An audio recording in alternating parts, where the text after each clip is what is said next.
حضرت مولانا رشید احمد گنگوئی رحمۃ اللہ علیہ نے جو خط لکھا اس کا دوسرا جملہ جس پر اعتراض کیا ہے، مولانا گنگوئی رحمۃ اللہ نے اپنے شیخ کو لکھا، اور وہ یہ جو اعتراض کیا جا رہا ہے میں وہ عبارت پیش کر رہا ہوں، جو عبارت و اعتراض والی بات لکھا، اور وہ جو میں ہوں وہ تو ہے، اور وہ جو میں ہوں وہ تو ہے، اور میں اور تو خود شرک در شرک ہے۔ انہوں نے کہا جی وحدت الوجود ہے۔ مولانا قاسم نانوتوی اپنے شیخ کو لکھ رہے ہیں اور کیا کہہ رہے ہیں، اور وہ جو میں ہوں، پہلے کہا نا اللہ یہ آپ کے فضل سے ہے، میں تو جھوٹا ہوں، میں تو کچھ بھی نہیں ہوں، یہ تیرا ہی ذل ہے، پھر اللہ کو کہتے ہیں، اور وہ جو اللہ کو کہتے ہیں، اور وہ جو میں ہوں وہ تو ہے، اور میں اور تو خود شرک در شرک ہے، اللہ میں معاف فرما۔ کیا جی دیکھو مولانا قاسم نانوتوی کہہ رہا ہے، خود عقیدہ پیش کر رہا ہے وحدت الوجود کا، خود عقیدے کو شرک کہہ رہا ہے، اور وہ کہتا ہے میں مشرک ہوں، اور آپ کہتے ہیں ہمارا امام اور قائد ہے۔ آپ کیسی بات کرتے ہیں؟ ہم نے کہا آپ فضائل صدقات میں دیکھیں، جہاں شیخ الحدیث مولانا زکریا رحمۃ اللہ علیہ نے یہ خط نقل فرمایا، اس کے شروع میں یہ بات درج فرمائی ہے کہ یہ حضرت گنگوہی کا خط مکاتیب رشیدیہ کے اندر موجود ہے۔ اس کا مطلب یہ ہے اس خط کا اصل ماخذ مکاتیب رشیدیہ ہے، اور مکاتیب رشیدیہ سے نقل ہو کر یہاں فضائل صدقات کے اندر آیا ہے۔ اب مکاتیب رشیدیہ کی عبارت پڑھ لیں تو اعتراض ہی ختم ہو جاتا ہے۔ مکاتیب رشیدیہ میں لکھا ہے، حضرت فرماتے ہیں پس زیادہ عرض کرنا گستاخی اور شوق چشمی ہے، یا اللہ معاف فرمانا کہ حضرت کے ارشاد سے تحریر ہوا، جھوٹا ہوں کچھ نہیں ہوں، تیرا ہی ذل ہے، تیرا ہی وجود ہے، میں کیا کہوں کچھ نہیں ہوں، اور وہ جو میں ہے وہ تو ہے، اور وہ جو میں ہے وہ تو ہے۔ فضائل صدقات میں کیا لکھا ہے، اور وہ جو میں ہوں نہیں، اصل عبارت کیا ہے، اور وہ جو میں ہے وہ تو نہیں، وہ تو ہے۔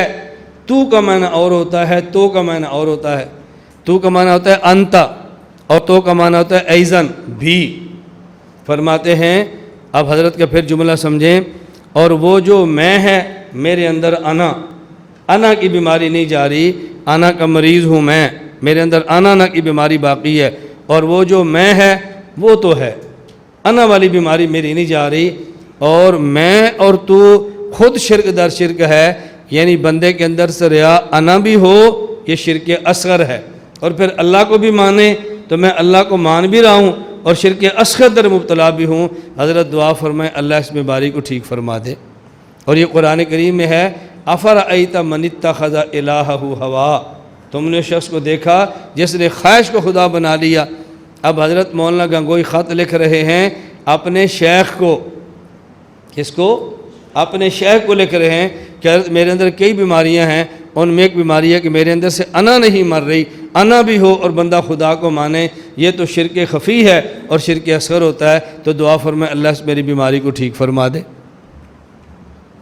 کوئی بات سمجھ آ رہی؟ اب دیکھو یہ بات بالکل الگ ہے۔ اب کوئی بندہ اپنے شیخ کو لکھے، حضرت میں نماز پڑھتا ہوں لیکن کیا کروں، بس یوں لگتا ہے کہ کوے کی طرح میں تو ٹھونگے مارتا پھر رہا ہوں، پتہ نہیں نماز کیسی ہے، بس دعا فرمائیں۔ تم اسی کو بنیاد بنا علاقے میں اشتہار چھاپ دو کہ یہ مولوی صاحب کی نماز ٹھیک نہیں ہے، اس نے اپنے پیر کو لکھا میں کوے کی طرح ٹھونگے مار رہا ہوں۔ دیکھو نا، خود کہہ رہا ہے نا، خود کہہ رہا ہے، ہم تو نہیں کہہ رہے، خود کہہ رہا ہے، یہ کون سا اعتراض ہے؟ تو اصل عبارت مکاتیب رشیدیہ کی تھی، وہ عبارت لے لے تو پھر فضائل صدقات کا جو اعتراض ہے ختم ہو جاتا ہے۔ میں خود رائیونڈ گیا اور مولانا خورشید صاحب دامت برکاتہم کو ملا، تو میں نے حضرت سے کہا فضائل صدقات لائیں، وہ لائے۔ میں نے فضائل صدقات کی عبارت نکالی، میں نے کہا حضرت اس عبارت پر غیر مقلدین کا اعتراض ہے، اور اس بنیاد پر مولانا گنگوہی کو اور سارے تبلیغ والوں کو مشرک کہتے۔ مکاتیب رشیدیہ میں عبارت اور ہے۔ مجھے فرمایا مکاتیب رشیدیہ میں کیا ہے؟ میں نے فضائل صدقات کی حاشیہ اور عبارت لکھ دی۔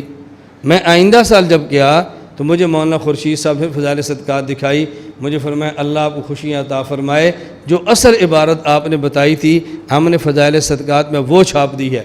اب آپ نئے فضائل صدقات دیکھیں گے تو اس میں وہ عبارت ہے جو میں نے مکاتیب رشیدیہ کی بتائی ہے، اب موجودہ عبارت پر اعتراض نہیں ہوتا۔ میں صرف یہ کہہ رہا ہوں کہ آپ اندازہ فرماتے ہیں ہم کہاں کہاں کس کس مورچے پہ جا کے لڑائی لڑ رہے ہیں۔